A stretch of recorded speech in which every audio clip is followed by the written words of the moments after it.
Premo ato adesimaima yemamu nyina aha yemakwa aba eye UTV Prem Tuberculosis ebo eno na ne bre aso a yaboaboa no e wo ship house abeka junction enkran na ye de emamwe this way chocolate drink cocoa papa and ye dia ye na de ohia nso eye enso hie afi special ice enso a ede na ani dawo na eye protein ansa na special drinks e wodwa so flavors be brain malt strawberry cola ani de keka ho ede papa enwumakoi na asomi mu a from Tuberculosis ebo making kind ede amamo yenhwe ensema wo ba bete en ebie yebeko Ghana mrahye bedwam eho na owura Ken Oforiata enne mpanyifo ehiem na watoto na no e vetting committee no enim elembelem mrahye bedwani ede ato aban enim se eba no oye ho adwuma paade a wonhwe so betumi apagam e wo mai emo na UTV ya mane boni ye kase ebomi eyade a ebidi nsunsunso papa ba e wo kanase empotemo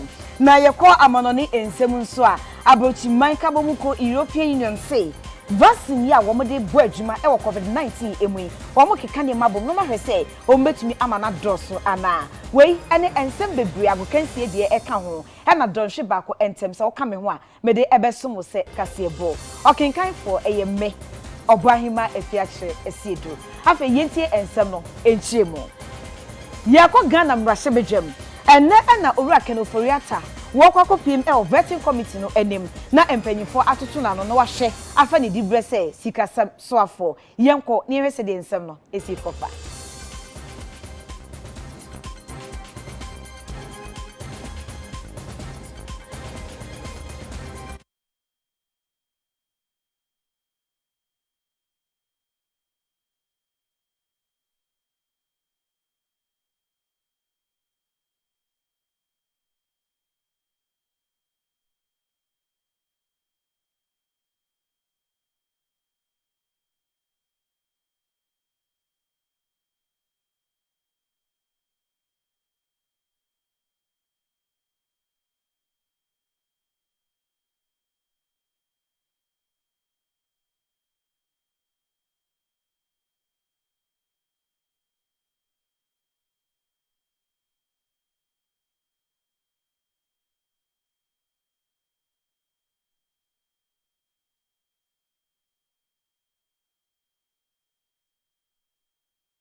mrahye bedwani o elembela baton pesua esom aye honorable Emmanuel Amakofibu a nasema wode eto aban anim se eba no oye hu dwumadi a ewo se ejina ne naso peme ewo mai emo enti aban hwe na ommo no ho so enti minya ho adwuma bebre ewo mai emo yenko vetting committee anim yebesa ba bi osisi a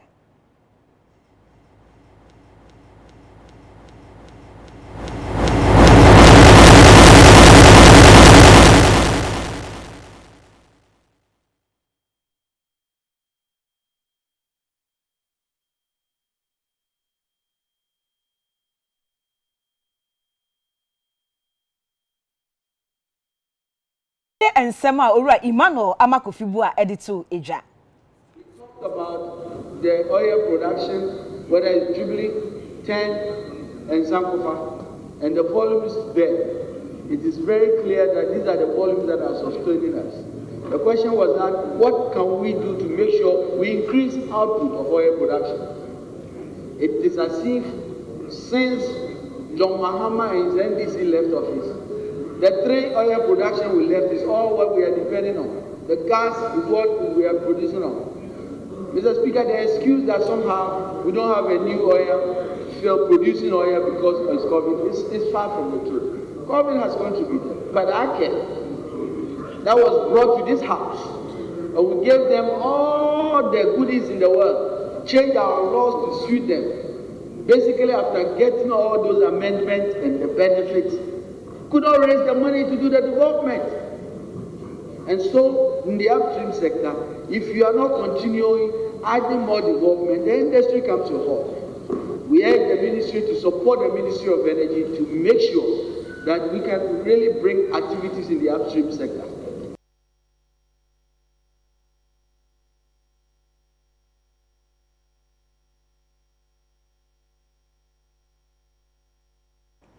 Osofo hwe ensase ne oboade nipa ehwe ho ahia so eye honorable Samuel Abuginapo na wabomode ne mpanyimfo de apobo bi ahyehyɛ so a apobo no ede o makopiem e wo Ghana Chamber of Mines wo hwe ekwan ya mpanyimfo ifa so edi wo mu ejuma. Good to be here at the Chamber of Mines, and I'm very happy to be here. The president of the chamber is actually nailed it, which is that we've just come in to get to know each other. As you know, the Ghana Chamber of Mines is a major stakeholder in the mining industry, and I felt that being the case, it's important that I visit them. It's important that I come over to have preliminary discussions with them, because I'm going to be minister for the sector in which they are so important. And therefore, it's important that we work together in a collaborative mood and atmosphere as partners in order to realize the vision of the President of the Republic, Nana Addo Dankwa Akufo-Addo, to build here in Ghana a sustainable, viable mining industry, to make Ghana the hub of the mining industry of Africa. Now, you're very keen in finding out what we were able to discuss and what we agreed upon. There's one very fundamental outcome of this engagement and of this meeting, which is that the Ministry for Lands and Natural Resources and the Ghana Chamber of Mines has resolved to hold regular consultative meetings, either at the level of the minister and the chief executive and the president of the chamber, or at the technical level of the ministry and the chamber, to ensure that at every point in time, we are always on the same page in terms of the issues confronting the mining industry in Ghana. And the results or the outcome we seek to achieve must be mutually beneficial to the members of the chamber as well as the good people of this country. It's a good start to the tenure of the Honorable Minister's term as the Minister for Lands and Natural Resources. We are very glad as a chamber that so early he's made time to visit us here, to get to know us, and for us to start having a discussion on some of the constructive ways that we can work together as stakeholders in the industry to move the mining industry forward. So today has been about that. It's just a meet and greet and to set the tone for what we aspire to become a very good, constructive, collaborative relationship with the government through the Ministry of Lands and Natural Resources headed by the Honorable Minister. Yes, I ako Ghana and Rashebedrem Ebu Yenkomra. You seem to have suggested that there is a need for us to share the burden brought on the economy as a result of COVID. However, a careful analysis of various allocations to government machinery does not share in your suggestion. For example, I tried to look at the trends from 2016. Under your watch, the allocation to government machinery alone has increased by 937.73% over the 5 years. And this has been published in yesterday's edition of the BNFT. And quite apart from that, when you look at the allocations between 2020 and 2021, it also increased by 504.85%.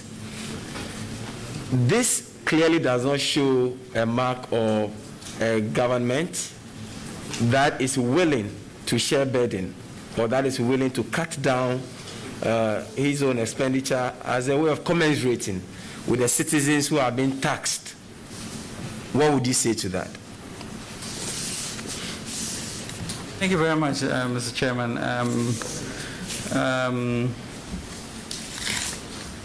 The linking of taxes to OGM, I guess I'm not sure where that is, unless you are suggesting that the OGM is profligate and uses money in a way that does not support.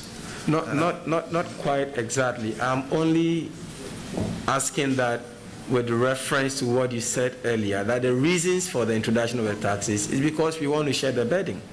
But I'm saying that was as a policy, you are willing for people to cut down their expenditure and pay more in taxes, government by itself or the OGM is not willing to reduce its own expenditure. And that is what I want you to respond to, Mr. Nominee. Yeah, I think maybe a deeper analysis may require us to understand the responsibilities or irresponsibilities that OGM has taken. Clearly, you can see the adjustments in the number of ministries that government is making, etc.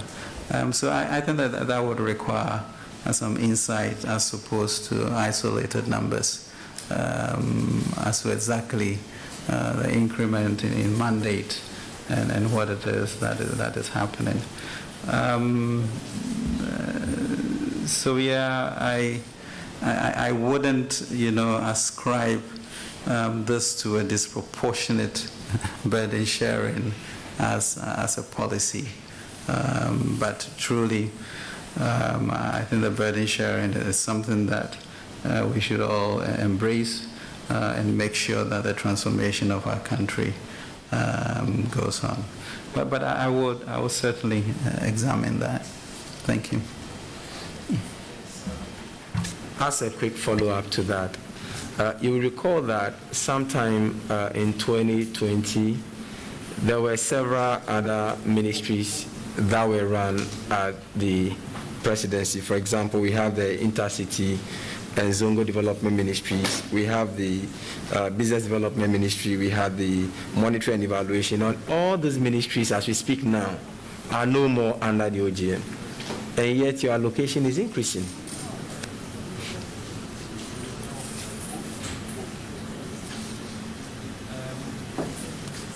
Thank you very, very much for that. I think we should check our appendices for some of those. Yes, some of those are out, and certain other obligations, are being taken on. I mean, I think we have learned quite a bit between 2017 and 2020 with regards to effectiveness of execution, and therefore there are some areas of government work that will still need to be deployed to make sure that the President's vision is realized. Honorable Nominee, my second question was still. Oh no, it was a follow-up. It was just a follow-up. It was just a follow-up. Do you want to ask? It's still on. It's still on the. So leave us to ask. Nananom ahemfo badwa womo enkran womo nyina ahiem ama wopaw nenne kwesi animle a otoso ensia osudoku hene se ono na emehye ni okwekinka dowuna ha na otoso nsia na oye osuhene me wonya ne ba bi kro no ono emra emehye na nem emfa empuntio emreti memufo omo ga adangbe ene empotamu a etwa ho ahia enyina ga adangbe community no sisi ano president a Nananom atam konyomo won Kramantemu metre Greater Accra Regional House of Chiefs womo yi no se womra meda womo ano na wonda adam womo dwumadie emfam womo eye nene adegbo emmomoya kwasi animle a wotoso nsia osudoko hene wono na eba bedi omonim na yede nana etoka akodwa no ene wode afotuo ebekode ama na afo se womo enyi pesaminkumnya emfamfiri ho na memo obi amepere wono nko a ne wope anase de obenya na emum no womo nhwe so ombepere mpuntuo sem ede ama womo manfo na nkonko base dane de nyina na ntiri twitwa watimi wakame na afei asempapa mu ede womo ntemeno de wosenya de ebepere mpuntuo kura ede ama womo. I wish to entreat all to assist me as a leader to direct the affairs of the House. My doors are open to all. I need your entire cooperation, support, rich wisdom, and knowledge to steer the affairs of this region to a possible hit. I crave your indulgence to help me fight for peace in the region. I'll need your tremendous effort and assistance you all gave to my predecessors. My predecessor knew Okokinka, the owner, the sixth, and he saw us in perfect peace. Ni odaifi owo ti no toso miensa nungwa hene kire se na nko betimi ene eyenene adegbo engomo ya kwasi animle a otoso nsia aprepa na nsonso hu ne se oye pani nti e wo so osi nchen na o ma onu mu di nkan nene nyangodo mo na efe hienye lo efe esemo wo fe wo ma fe ekomi no wo chu gadamami ni no peji no ni wotawo bo ni ba fe ni gadamwe wo ho bule baba wo majachene ke wo bi ke wo shipoji ke wo ni bi fe ahe ejake me ajomo ka ma ke Greater Accra DJ gadamwe echo cosmopolitan, and for that matter it belongs to everybody, but Greater Accra belongs to some indigenes. Wawononi no many local shishi noni he woni nke lumwe aya donin to na me na meleji buleke ha onupa no mi walayo nakaje boni himeji nchowo akagbeke ka onupa akapele ni ahi do nke hale keje ntwimi. Justice Sophia Benasco isa wono na di mpanifo yanim ema so afena mu esu aye na wode afutu koye de ma wo so mu nyina nkambom na wonom enya adwumaso pamfa mprimpuntuo mfa mamantemu no na afei so amamre ne amane wo mo enhwe so mbeto mu nkyene na mmabunu no nso atemi asua sane ebeye a amamre ne amane no enko yira mfamfiri mmabunu ne tirim kura. I therefore urge you to lead efforts to make our youth appreciate our culture so that it does not die with time. Without a culture, we don't have any identity. I will be remiss if I do not encourage you to also use your position to leverage progress and development in your region. Finally, although King Henry in Shakespeare's Henry IV wrote, "Uneasy lies the head that wears the crown," I am confident that whatever the unease, you will discharge your mandates as President and Vice President of the Greater Accra Regional House of Chiefs with dexterity and adroitness to the administration of all.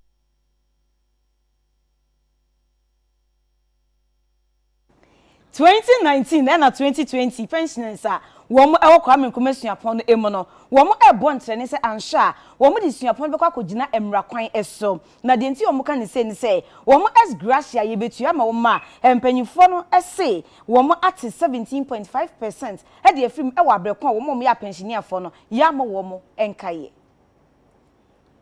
Say wo kwa Kwame Nkrumah suapon no emu a wonum a aye adwuma emfie edu ene akire na wapon adwuma no ewo sika bi a wotua edema won ya eno eye nhwehweye soronko a ebra no wo bia opon adwuma ewo Kwame Nkrumah suapon no say wo ye senior officer anase junior officer no wunya ya wo frɛ no pensioners ex gratia na wonum a ekɔ pension afi 2019 ni afi 2020 wonum edin sembia todwo a wo kyerɛ sɛ wonum pensioners ex gratia edahon mo no wahunu se empanimfo e wo KNUST etimi ati sika no emu wo hanchemu edunso ene achirepo enum ya esom Ghana sika no empem aduo no 20,000 cedis ya wo bisa won mo se wo de sika na ye den ya won mo achiremu a wo se wo de ekoto treasury bill e de apɛ emfaso e wa bra wa misa won mo adwene se wo pene so ana se won pene so wo so akokɔka ho asɛm ane empanimfo aka ne se ane won mo na de sika ne ma won e ya akyɛde enti bribia wo pɛ no wo betumi Etimi asan agye sika no ebi e de afiri wonsem. Eno nti eyade aye wani brisem papa ya wode eto mpanifo nanim se wosre wonum ada. Wonfa sika ne meto ba bia eda. Esan se wamisa wonum ansa na wode wonsa eka. Wose emfie manim honi ya amanfo asum KNUST sukuu no abesi sampempensue. Na wonum akọ pension so wonfa ani wo bia. Se wonum ewie afi 2019 ni 2020 ye. Eno wode sa ade ebedi won. Enti won pene so enti wosre se wonfa sika ne meto ba bia eda. Se ne be ya asumdwe beba na wo bia asum ebedwo no. Parliament 4 years be oje esgashia. Yes we dey once in a blue moon. And fear better just an abaya you know. Your mom back up. A business here that young number we cannot be a scapegoat to that. Consume the bahina. Yamani Amaria and some baby Bessie. And Tino, Cecilia, they catch a buying Akyere University, Vice Chancellor, Registrar, Finance Officer, young pensioners, young Jessica, get the any break. And to the Wayano, ocean year. Now about 29th of this month. Yan Tibia. Papa Bia for the bay, no. You for so Jessica. Your core pension 2020 2019. Your question and say question. Let's take a place say Scano. But I thought it shall be or not that. Never tell you about Scacoton. Now to walk on my head, no answer when was saying abandonment of us. Yes. And this was on 2015, 2017, or man tax. No, I take a father about 2020 tax. Or why is that okay day? Joffrey's camera and Pemanso. 2020 and 2019. Efosi kan yatie enti de esra ban ne say esra no ala enye ankwa na ode ebe scapegoat ya adwuma 40 years wo university ha obia gene de 2019 and 2020 and ya tax ye enti esra ban se wo hu ye mobo no fe ya de ma ye bra so tax enso no o man kan kire ye kokoa mu na mo de tax ye hunu ye na ehunu say yes kwan bia abodi afa no enya adwuma enti esre se ye ode ye hya ase no onfie nko wie sa aba no emoaye na onfa ye sika maye efiri se ene sa bre ye yaduro ye ho hyehye ye ye na briko ye sika ye na briko ana se wie sika ye na briko Empanyifo wo mo Eda Center for Local Governance Advocacy ano Womo any Adenta Municipal Assembly and wenye echite kakra every abochi mankamuko European Union enchain woma da emfie naidwumedie bia dia wode be krakra ball ahoro e wo Adenta ne impotemo edin a wode atoso ne Adenta Waste to Wages Sabio plastic waste ho adwuma e na ye ba beye yenye num se ye totototo ye sachet water ye num wi na ato egu gatem ye num wi na da ato ba bia ense se ye de to eti robbers ya ene nanam ye mpatemu yi e de ye ho sesanso bebrebre e so to a na kochoki in fact mo kopo kra be ka cho se okopo na no a na okopo a obeba no ukoyi na okoyi rubber eti no se rubber no e na ma bebre a say environment eti eno nti na ye fa sa plastic waste e ho adwuma na ye de ne se men to bola ni ngu rubber plastics no men to ngu utu gu a wa ye ho ye de dustbins e be sisi communities and schools ono musashe water ni wi afatum na sa odu tumu wi a na ya be lift ko a na ya ko recycle ya be recycle bi be blocks aye ya be blocks sachet water aye ni mu ya be pempem bi na de entade e bi be flower pot e bi be doormat ya be bre na wo yesa na o manfo adwuma eye because ya pese amanfo betra so ekrom no mo si ye ni adwuma anye we are quite brave so I pay a Juma project in 4 years and a European Union 80% and our implementing partners and also 20%. Now yeah, just say within 4 years no, at least both direct and indirect jobs no, 400, deeper 800 and ibenya a Juma ye if it's our project. Now project in Yoma Mienu and a day so one Yabema plastics rubber tutugu abonteno eso beti afesu yen kra ye use rubber no so ye betimi asan kra dane ani asan use anase ye be dane ani e de aye bibi foforo uko kronkro bi so a ya dane sa rubber ye ni e de bi kra ye concrete in fact Ghana ha kra bi wa ase a enkofo bi di rubber ya dane ani e de ye concrete yetimi di bi ye school bag yetimi di bi ye purse yetimi di ye nema bebre enti sa nyoma we na project no e promote afesu ye hwe se amanfo benya adwuma aye e wo sa project ho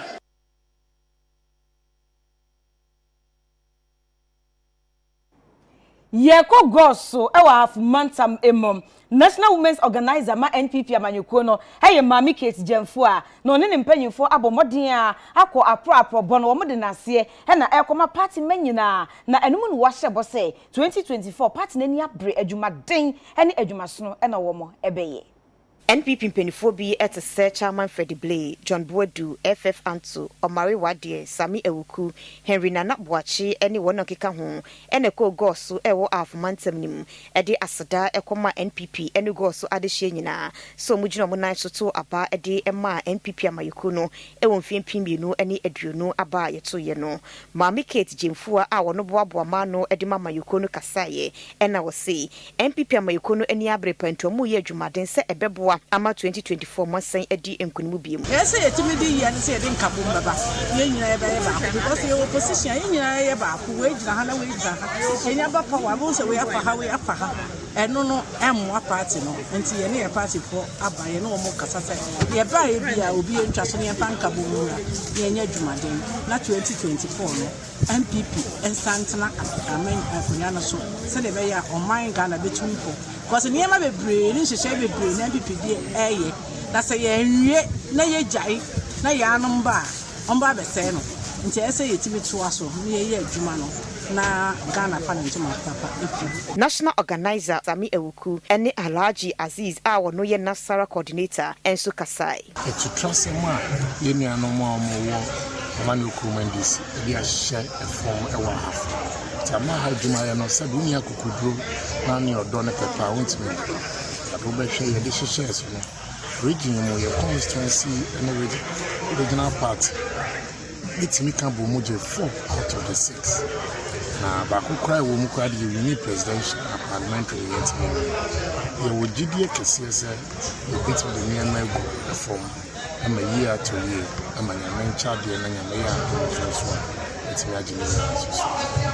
since 92 it we call constituency NDC it may be about NDC not 1,000 maybe MPP 200 and 100 but this 2020 elections you know the constituency the regional national coordinators constituency national coordinators Oma Bujuma papa because go so higher this evening constituency number of Zungu vote na ekosrono is even more than the 2016 election. Inti Zungu for abomode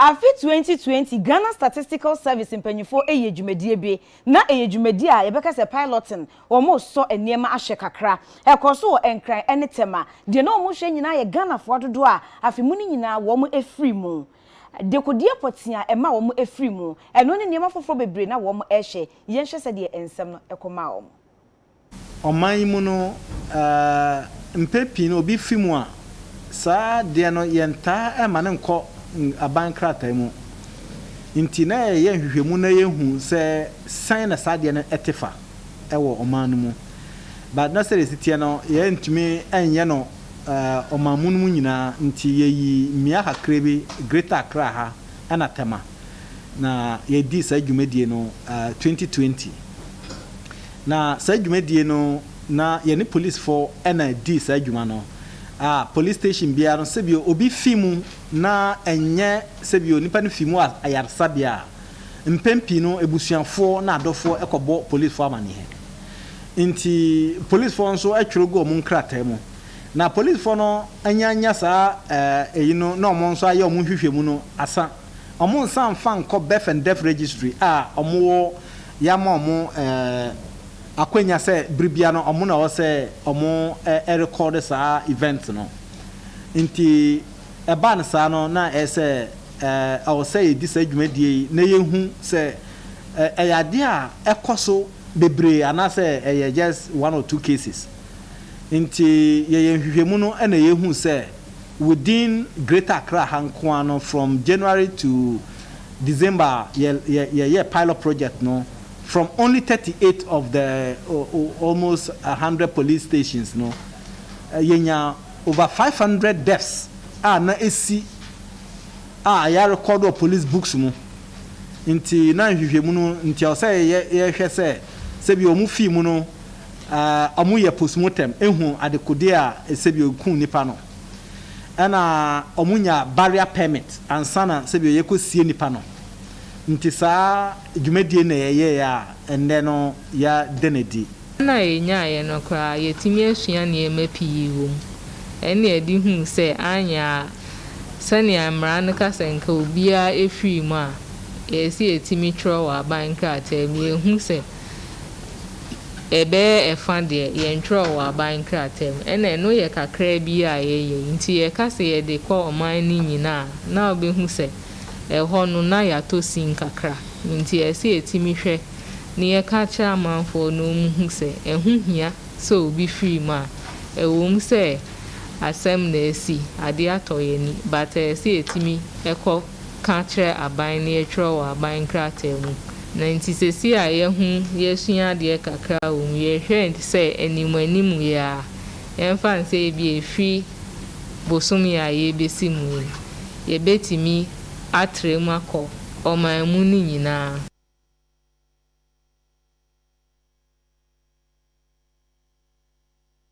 Oti mantemu suafo eye Owura Josiah Magubu wodi atu ni nyumayefo nyina anim wo mo municipal any district assemblies anim se wo mama wani na ho pa abanjuma wo mo eye no enye bibia na ya no ye prem ne de kwa abontin ko to social media na enye document na se enkrata bia ene enseme wo so no na wo se eliki eba abontin wo se ekoba nsa ebe ha adwen pa Wey enedi kan yewoti mantam ne soafo ne abakra chipenyin coordinating directors presiding members ehyiemu ewodambai adwendwen ekwen befa so betimi aboa pagya mantam no woti mantam ne nimu se eye mantam foforo entomu hia ne mapa ebeboa momu agina omunai so wakasa de tudwa se waba no na waba entiomafo nhwe na omo enter no achi no nye adwumaden the MDCs His Excellency Nana Danko Ekufo-Addo na ema omo appointment some 4 years ago.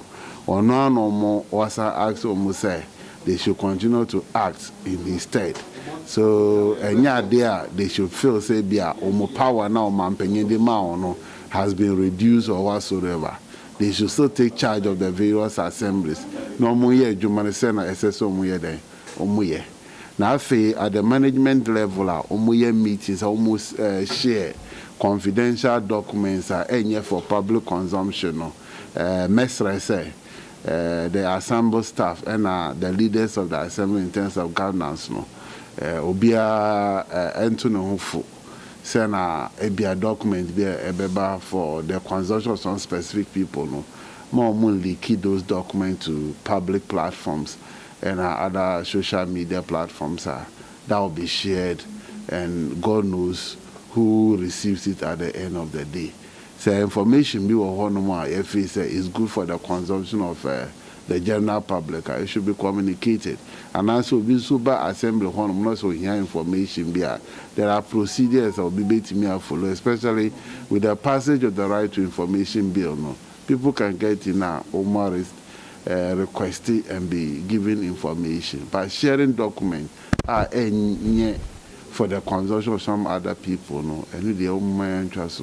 Na juma SSA Owura Lawrence Dean Edema Abakra Chipenino wachire musombe yo mafomu die biada ede aboa mantam ne soafo na ni suade hunu abem. We are so grateful as MDCs and as people of Oti to receiving our dear brother Honorable Joshua Makubu as our regional minister. Indeed, His Excellency has done so well by appointing him.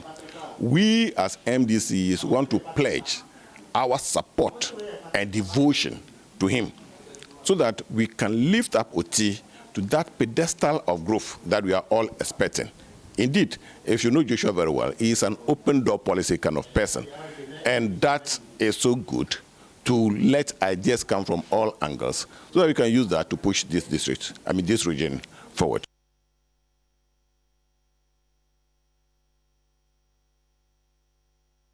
COVID-19 eba ye nsunsanso papa e wo nyuma bebre so na emu ba ko a nsunsanso na no den e yakwansa edwumedie tourism industry na we na Ghana Tourism Authority mpanyifo say omo ntena sema COVID enka wo mo nhye enti opa akonua sa nyina eso kwan ombefa so a ebeboa ama akwansa edwumedie ni Ghana hankasa omaye ama akono na omanfo nyina asumide omo ho agim ebi a tourist club yes set within the Ghana Tourism Authority. Na 2021 badge of national service personnel no womo and omo take that initiative. Now once the Ghana Tourism Authority, what we do is that say obia will take very good initiative in terms of tourism no. You try say be pushing the panel. So they be bit me account kind, especially when it has to do with domestic tourism. Into your national service personnel led by Isaac Arthur, Onininia Lennox and Rebecca. And now woman omo afefo etinase adwen ho say momo hwa with domestic tourism no I was say etimi shemu kena. Enti womo tinase no womo dwen ho say no, this is something that would be to the advantage of the tourism industry. Omni ebe dwen ho na Ghana Tourism Authority ye no afeso say yes, this is something that would go a long way to help in the promotion of domestic tourism. Ye promote tourism Ghana han say na and then ye launch club a friend Let's Talk Ghana ye de babichi Ghana hania other regions to promote tourism activities in Ghana. But I say ye bema tourism etumpon Ghana for omo amanone no omo beti Ghana nka no maba omo homeland country. Now Let's Talk Ghana oye national service personnel sa ye ba GTA hade na ye kan ye ho bom ye decided that no ya ba hade ne de ye mbe pass through keke no ye pede ye bibi ma yensu ye di no ye den okay. Let's Talk Ghana is actually trying to tour all the 16 regions of Ghana. We are not leaving any region out of this. We are trying to go beyond like the normal main tourist sites that are known to people. For instance, if you say you want to visit a tourist site around Eastern region, someone would try to tell you maybe Botifos, Ebri and stuff like that. But we have so many that have not been discovered yet. Your group needing the Women in Business and Tourism. Now you can't women in business be a link up with tourism because we to kwine at the Yaniamano Eko Amona ne ebiso ewa within Ghana regions yimu nyina yeko ekodidwa yeko ena yeba ena yedi edwa ye niam no nkrofo ba beto ebiso omo be fatfi ha eko other country European countries to Ghana ho no ye pese ekwa nkrenkra ase ne bebia na hwe aduan a country ni wo a ye betumi aserve restaurant hotels eniema mbani pi ye fu pi yenduan ye be denye di eduan no ese ye promote wo hotels restaurants and abrofo no ba no be hu say why ya papransa ni beje dokuno woni beje ne ye be dem na ko restaurants and hotel interesting places yina.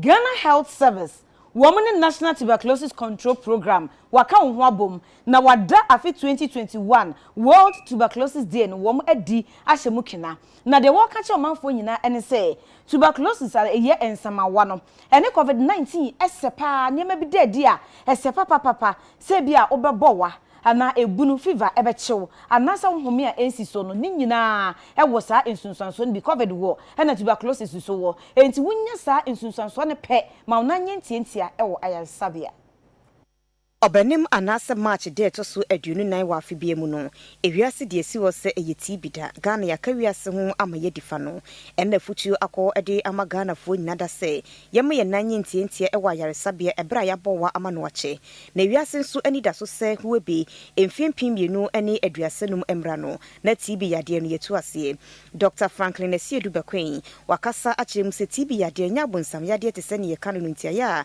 yenko ayaresabia sanse ye hwenya eyekwa. That fine, we are in a pandemic of COVID, but yet TB also exists. It's likely maybe COVID might be off the next few months, but TB is still with us. So we want us to share the message to ensure that when people are coughing, they should go to hospital. When people have difficulty in breathing, they should go to hospital. When you have a fever, don't always assume that it's malaria. But what we also want to say is that, you see, I think was said by a few of you, what has been the impact? Clearly, if you are blocking your respiratory system from exposing pathogens, then you're minimizing the risk of infection. So somehow the mask wearing is protective. But the issue is that, can you always wear a mask? No. So what we need to do is make sure that we are learning the cough etiquette. Do you understand? So that we don't just go about coughing. And then what we also want to push is that if any person has the signs and symptoms that are suggestive of TB, which you clearly said is fever, is cough, and difficulty breathing, we want you to go to the nearest health facility. As has been said, we have over 132 sites that have gene experts, and that are specific in diagnosis of TB. And even the areas that do not have it, there's a way of transporting it so that you can get the confirmation. Programs Manager at the Emma National TB Control Program no, Dr. Yawo Edusepoku, or no so ekasai. Unya COVID and share now TB so. Said the yakana. Ye test kakra, one more mania COVID. I say a suspect is mania COVID. Ye far or more sample. Ye see a young TB woman. I feel crowded TB no crowd door so change COVID no. Ye far and Crawford 208. Oh, emu 18.